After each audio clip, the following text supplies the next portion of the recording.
Unsaon man pagbaton og malinawon nga kinabuhi, kana bang dili ka stress sa kagubot sa imong hunahuna? Number 1 yung buhaton. Trust in God completely. Isalig sa ginutanan, ayog ang kuna imong burden, imong problem. Ang imong part ang pag-surrender lang ana ngadto diha.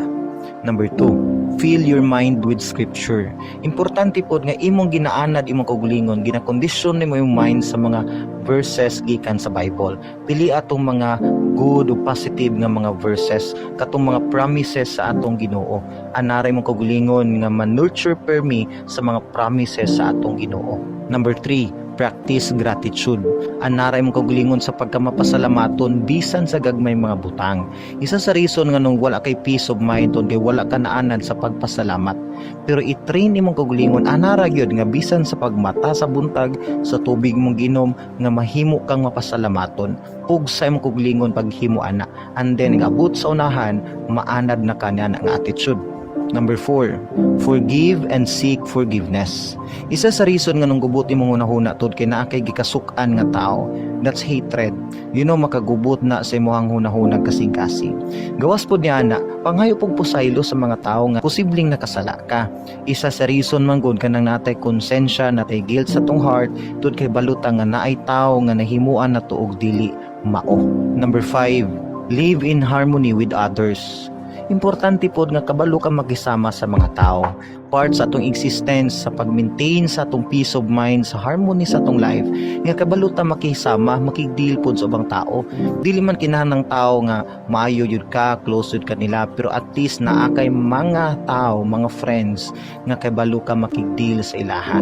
Importante nga kabalo ka makisama pod sa ilaha, basta naa lang po'y boundary. Number 6, manage stress wisely.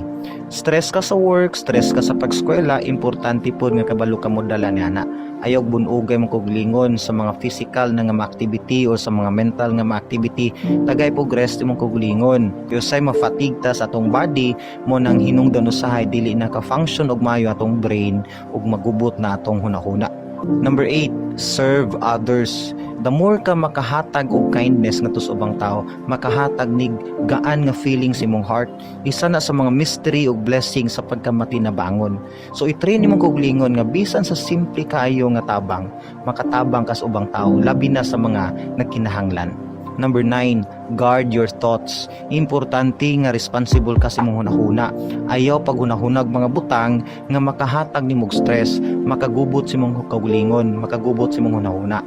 Anara imong hunahuna nga musulod lang diha ang mga positive nindot nga mga butang.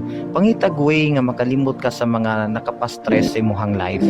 Kuyog sa mga tao nga positive, kuyog sa mga tao nga naa diha sa Ginoo. Lastly, number 10, stay connected to God's presence. Walay laing pinaka-source sa peace ang God ra gyud. So siya lang ang makahatag ani nimo. So bottom line ani is walay laing padulngan. Duol gyud ka sa Ginoo. Pray, hinulsol imong mga sala. I-surrender imong life sa will sa Holy Spirit. Labi na kung wala pa ka nakadawat ni Christ, importante gyud nga madawat nimo si Kristo isip imong personal nga manluluwas. Og hinumdumi ni nga verse ang Philippians 4:6-7. Be anxious for nothing, but in everything by prayer and supplication with thanksgiving, let your requests be made known to God, and the peace of God, which surpasses all understanding, will guard your hearts and mind through Christ Jesus.